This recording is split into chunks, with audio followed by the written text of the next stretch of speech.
जल्दी उठने वाली बहू। सुबह का समय था। सुहानी की मम्मी सुहानी को जगा रही थी। सुहानी उठ जा, सुबह हो गई। अरे देख तो, सुबह के 10 बज गए हैं और तू अभी तक सोई हुई है।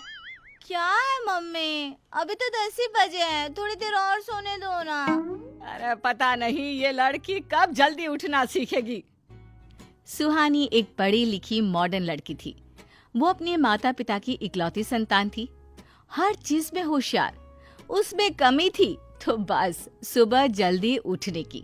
इस बात से सुहानी के मम्मी पापा को उसकी बड़ी ही चिंता रहती थी। सुहानी के मम्मी पापा एक दूसरे से सुहानी के बारे में बात कर रहे थे। पता नहीं ये लड़की कब बड़ी होगी। कल जब इसकी शादी होगी तो ये अपने ससुराल में कैसे रहेगी। इसे कितना भी समझा लो, पर यह है कि समझती ही नहीं। सुहानी की माँ, तुम बिल्कुल सही कह रही हो। हर किसी के घर के तौर तरीके अलग होते हैं। उनका खाना पीना, सुबह जल्दी उठना और समय से सोना। पर हमारी सुहानी को देर तक सोने की आदत है और रात में भी देर से सोने की। यही चिंता तो मुझे भी खाए जाती है जी। जब सुहानी शादी करके अपने ससुराल जाएगी तो वो सुबह जल्दी कैसे उठेगी। तभी सुहानी वहाँ आती है। मम्मी पापा, आप ही ना मेरी शादी को लेकर फिर शुरू हो गए। मुझे नहीं करनी शादी वादी, अभी मेरी उम्र ही क्या है। सुहानी, तुम्हारी माँ सही कह रही है। तुम्हें अपने आप को बदलना होगा। मायके और ससुराल में बहुत फर्क होता है। जो आराम तुम मायके में कर रही हो ना, यह सब ससुराल में नहीं मिलता। पिताजी, तो आप मेरी शादी ऐसे घर में करना ना, जहाँ मुझे सुबह जल्दी ना उठना पड़े और कोई मुझे जगाए भी ना। इस लड़की को तो समझाना ही बेकार है। फिर कुछ दिनों के बाद सुहानी के पापा सुहानी के लिए एक लड़का देखते हैं। लड़का उन्हें पसंद आ जाता है और वो सुहानी की शादी उस लड़के से करा देते हैं। सुहानी शादी करके अपने ससुराल आ जाती है।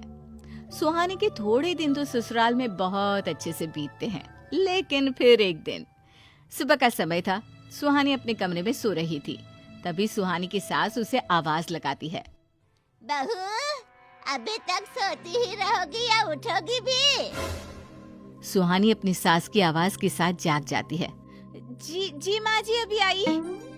सुबह बेटा जल्दी उठ जाया करो। ये तुम्हारा मायका नहीं है, ससुराल है। इतनी देर तक बहू का सोना ठीक नहीं। जी माँ जी। सुहानी को तो मायके में देर तक सोने की आदत थी, लेकिन ये तो उसका ससुराल है। ना चाहते हुए भी सुहानी को जल्दी उठना पड़ता है। ये लोग भी ना सुबह सुबह जगाकर नींद खराब कर देते हैं। फिर सुहानी जल्दी जल्दी नहाकर धोकर रसोई में खाना बनाने चली जाती है। वो देखती है कि उसकी सास नाश्ता बना रही है। माँ जी, आप क्यों नाश्ता बना रही हैं? बना देती हूँ ना मैं। तुम सोकर उठोगी तभी तो किसी के लिए नाश्ता बनाओगी। अनुज कब से नाश्ते के लिए तुम्हारी राह देख रहा था कि कब तुम आकर उसे नाश्ता दोगी। तुम्हारा इंतजार करते करते नाश्ता किए भी नहीं चला गया। अब तुम आ गई हो, कर लो नाश्ता। फिर सुहानी की सास उसके लिए भी नाश्ता बनाती है। सुहानी को अपनी सास को नाश्ता बनाते देखकर अजीब लगता है। पता नहीं माँ जी सुबह सुबह इतनी जल्दी कैसे उठ जाती हैं। मुझसे तो सुबह सुबह इतनी जल्दी उठा ही नहीं जाता। ये सब सोचते सोचते सुहानी नाश्ता कर लेती है और बाकी के घर के काम भी कर लेती है। जब घर के सभी लोग आ जाते हैं। आप सब लोग आ गए, मैं अभी सभी के लिए खाना लगाती हूँ। जब तक आप सब हाथ मुंह धो लेंगे, मैं आप सबके लिए खाना लगाती हूँ। फिर सुहानी घर के सभी लोगों के लिए खाना लगाती है। सब खाकर सोने चले जाते हैं। सुहानी भी खाना खाकर सोने चली जाती है। उसे सुबह जल्दी जो उठना था तो वो फोन अलार्म लगा लेती है।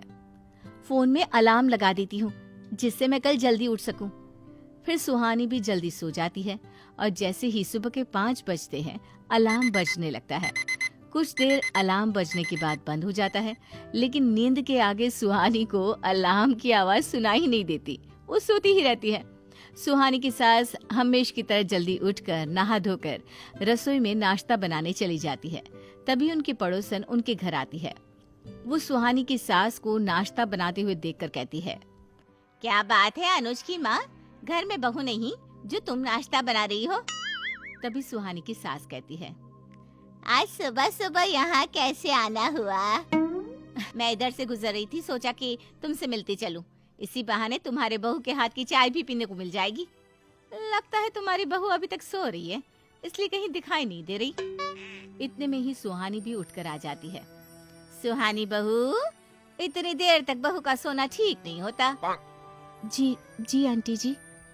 सुहानी को पड़ोसन की बात सुनकर बड़ी शर्म महसूस होती है। वो सोच लेती है कि उठने की वजह से वो किसी को कुछ कहने का मौका नहीं देगी। अपनी सास को नाश्ता बनाते हुए देख उसे और भी ज्यादा शर्म आ रही थी। लाइए माँ जी, मैं नाश्ता बना देती हूँ। बहू, तुम्हें कितनी बार कहा है कि इतनी देर तक सोना सही नहीं है, पर तुम हो कि समझती ही नहीं। अब तो पड़ोस वालों को भी पता लग गया कि तुम देर से उठती हो। माँ जी, इस बार मुझे माफ कर दीजिए। कल से मैं जल्दी उठने की पूरी कोशिश करूंगी और आपको शिकायत का कोई मौका नहीं दूंगी। फिर जैसे ही रात होती है, सुहानी अपने फोन में 5 बजे का अलार्म लगा लेती है और सो जाती है। अगले दिन जैसे ही सुबह के 5 बजते हैं, अलार्म के बजने के साथ ही सुहानी की आंख खुल जाती है और वो नहा धोकर पूजा करके रसोई में सबके लिए नाश्ता बनाने लगती है। कुछ देर बाद जब सुहानी की सास सोकर उठती है तो हैरान हो जाती है। अरे वाह, आज तो बहू ने सुबह जल्दी उठकर कमाल कर दिया। सुहानी को सुबह जल्दी उठता देख उसकी सास बड़ी खुश होती है। आज बनी है मेरी बहू सुबह जल्दी उठने वाली बहू। तभी सुहानी सबके लिए नाश्ता लगा देती है। घर के सभी लोग भी सुहानी को सुबह जल्दी उठते देखकर खुश होते हैं। क्या बात है सुहानी, आज तो तुमने सुबह जल्दी उठकर कमाल ही कर दिया। हाँ वाकई में बहू, आज ये घर घर सा लग रहा है कि इस घर में एक बहू भी है। आज सुहानी को भी सुबह जल्दी उठकर अच्छा लग रहा था। फिर तो वो रोज इसी तरह सुबह जल्दी उठ जाया करती और घर के सभी काम कर लेती और किसी को भी शिकायत का कोई भी मौका ना देती।